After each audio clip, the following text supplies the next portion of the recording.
ಸ್ನೇಹಿತರೆ, ಹಿಂದಿನ ವಿಡಿಯೋದಲ್ಲಿ ಊರಿನ ಪಯಣದ ಸಿಹಿ ನೆನಪುಗಳನ್ನು ನಿಮ್ಮೊಡನೆ ಹಂಚಿಕೊಂಡಿದ್ದೆ. ಊರಿಂದ ಬರುವಾಗ ಸಿಹಿ ನೆನಪುಗಳ ಜೊತೆಗೆ ಇಂತಹ ಮನೆಯಲ್ಲಿಯೇ ಬೆಳೆದ ರಾಸಾಯನಿಕ ರಹಿತ ಕೆಸುಂದೆಡಿ, ಕೆಸುವಿನ ಎಲೆ, ಅರಿಶಿನ ಎಲೆ, ಸೂಜಿ ಮೆಣಸು, ಕಂಚಿಕಾಯಿ, ದಡ್ಲೆಕಾಯಿ, ಹಾಗೆ ಮನೆಯಲ್ಲಿಯೇ ಮಾಡಿದ ದೇಸಿ ಹಸುವಿನ ತುಪ್ಪ, ಅರಿಶಿನ ಪುಡಿ ಮಾಡೋಕೆ ಒಣಗಿಸಿಟ್ಟ ಅರಿಶಿನ ಕೊಂಬು, ಹೀಗೆ ಇವೆಲ್ಲವನ್ನು ಅಕ್ಕನ ಮನೆಯಿಂದ ತಂದದ್ದಾದರೆ ಅಪರೂಪದ ಆದರೆ ಔಷಧೀಯ ಅಂಶ ಹೊಂದಿರುವಂತಹ ಈ ಬಿಳಿ ಕುಸುಮಾಲೆಯನ್ನು ಪರಿಚಯಿಸಿ ಇದರಿಂದ ಏನೆಲ್ಲ ಮಾಡಿದ್ದೀನಿ ಅನ್ನೋದನ್ನು ಸಹ ಹಂಚಿಕೊಳ್ತಾ ಇದ್ದೀನಿ. ನೋಡಿ, ಇದು ಗೆಳತಿ ನಾಗರತ್ನ ಅವರ ಮನೆಯಲ್ಲಿ ಬೆಳೆದಂತಹ ಬಿಳಿ ಕುಸುಮಾಲೆ.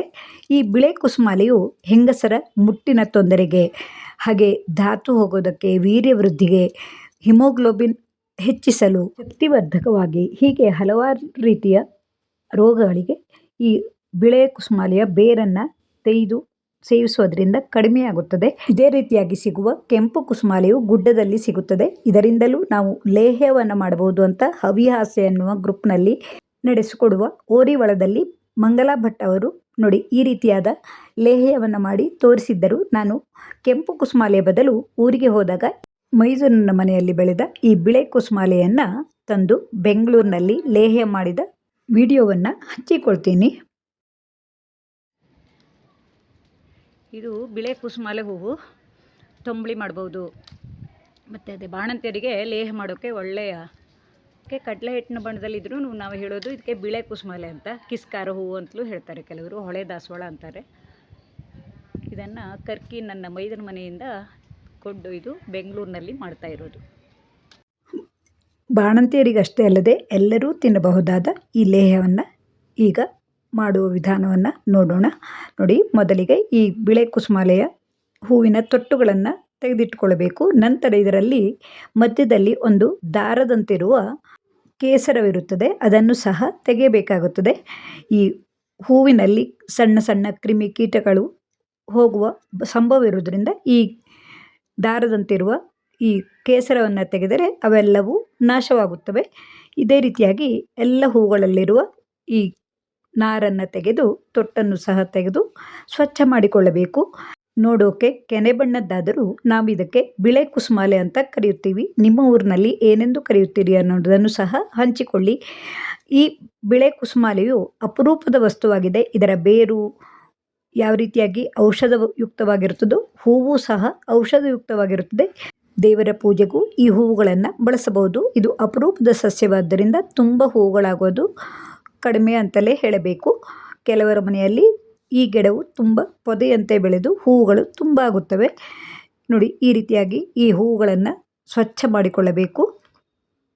ಒಂದು ವೇಳೆ ನಿಮಗೆ ಈ ಬಿಳೆ ಅಥವಾ ಕುಸುಮಾಲೆ ಹೂವು ಸಿಕ್ಕಿಲ್ಲವಾದಲ್ಲಿ ಗುಡ್ಡ ಬೆಟ್ಟಗಳಲ್ಲಿ ಸಿಗುವಂತಹ ಕುಸುಮಾಲೆ ಹೂವಿನಿಂದಲೂ ನಾವು ಲೇಹ್ಯವನ್ನು ಮಾಡಬಹುದು. ಅದರಿಂದ ತಂಬಳಿ ಮಾಡೋದು ಹೇಗೆ ಅಂತ ಹಿಂದಿನ ವಿಡಿಯೋಗಳಲ್ಲಿ ತೋರಿಸಿದ್ದೆ.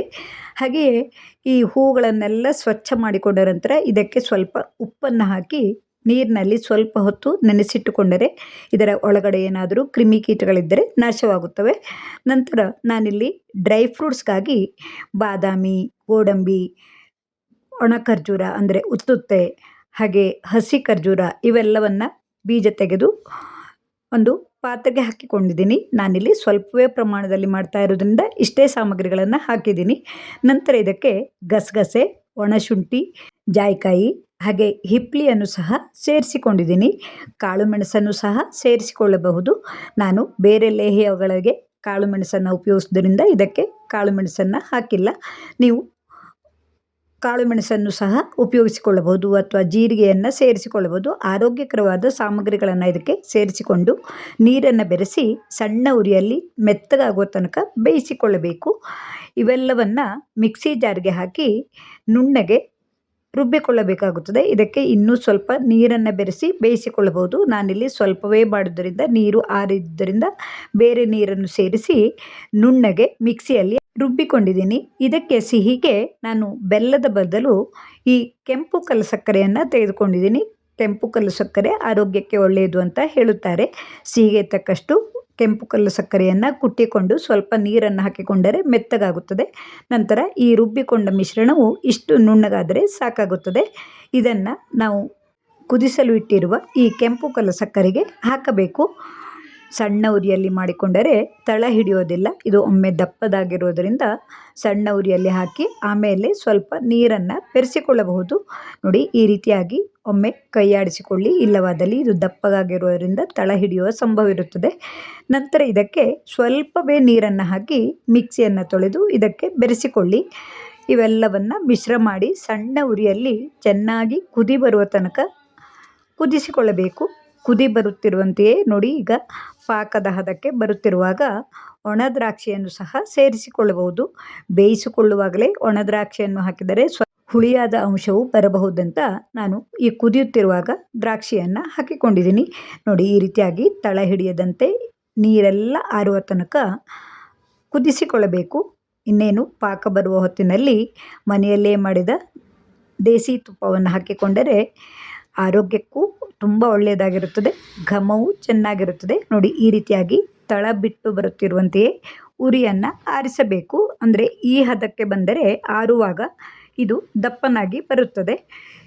ತುಂಬ ದಿನಗಳವರೆಗೆ ಇಡಬೇಕೆಂದಾದರೆ ಇನ್ನೂ ಗಟ್ಟಿಯಾಗಿ ಬೇಯಿಸಿಕೊಳ್ಳಬಹುದು. ನಾನಿಲ್ಲಿ ಸ್ವಲ್ಪವೇ ಇದ್ದುದರಿಂದ ಈ ಹದವು ಸಾಕೆಂದು ಇಷ್ಟಕ್ಕೆ ಉರಿಯನ್ನು ಆರಿಸಿದ್ದೀನಿ. ಇದನ್ನು ಆರಿದ ನಂತರ ಒಂದು ಗಾಜಿನ ಬಾಟಲಿಯಲ್ಲಿ ಹಾಕಿಟ್ಟುಕೊಂಡು ಪ್ರತಿದಿನ ಬಾಣಂತಿಯರಿಗಾದರೆ 1 ಚಮಚದಷ್ಟು ಲೇಹ್ಯವನ್ನು ತೆಗೆದುಕೊಂಡು ಅದರ ಜೊತೆಗೆ ಸಮ ಪ್ರಮಾಣದಲ್ಲಿ ತುಪ್ಪವನ್ನು ಹಾಕಿ ಇದನ್ನು ಬೆರೆಸಿಕೊಂಡು ತಿನ್ನಬೇಕು. ಹಸಿದ ಹೊಟ್ಟೆಯಲ್ಲಿ ಲೇಹ್ಯವನ್ನು ತಿನ್ನುವುದರಿಂದ ಪರಿಣಾಮಕಾರಿಯಾಗಿರುತ್ತದೆ.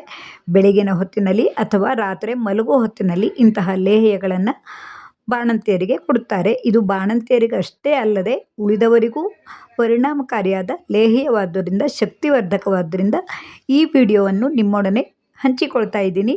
ಔಷಧೀಯ ಗುಣ ಹೊಂದಿರುವ ಇಂತಹ ಲೇಹ್ಯದ ಈ ವಿಡಿಯೋವು ನಿಮಗೆ ಇಷ್ಟವಾದರೆ ಲೈಕ್ ಮಾಡಿ, ಇಷ್ಟ ಮಿತ್ರರಿಗೆ ಶೇರ್ ಮಾಡಿ. ಈ ಲೇಹ್ಯವನ್ನು ತಿಂದ ನಂತರ ಹಾಲನ್ನು ಕುಡಿಯೋದರಿಂದ ಇನ್ನೂ ಹೆಚ್ಚು ಪರಿಣಾಮಕಾರಿಯಾಗಿರುತ್ತದೆ. ನಿಮ್ಮೆಲ್ಲರ ಪ್ರೋತ್ಸಾಹವೇ ಇಂತಹ ವಿಡಿಯೋವನ್ನು ಮಾಡಲು ಉತ್ಸಾಹವನ್ನು ತರುತ್ತದೆ. ಮುಂದಿನ ವಿಡಿಯೋದಲ್ಲಿ ಇನ್ನೂ ಹೆಚ್ಚಿನ ಮಾಹಿತಿಗಳುಳ್ಳ ವಿಡಿಯೋಗಳನ್ನು ನೋಡಬಹುದು. ತಮ್ಮೆಲ್ಲರ ಪ್ರೋತ್ಸಾಹಕ್ಕಾಗಿ ತುಂಬು ಹೃದಯದ ಧನ್ಯವಾದಗಳು.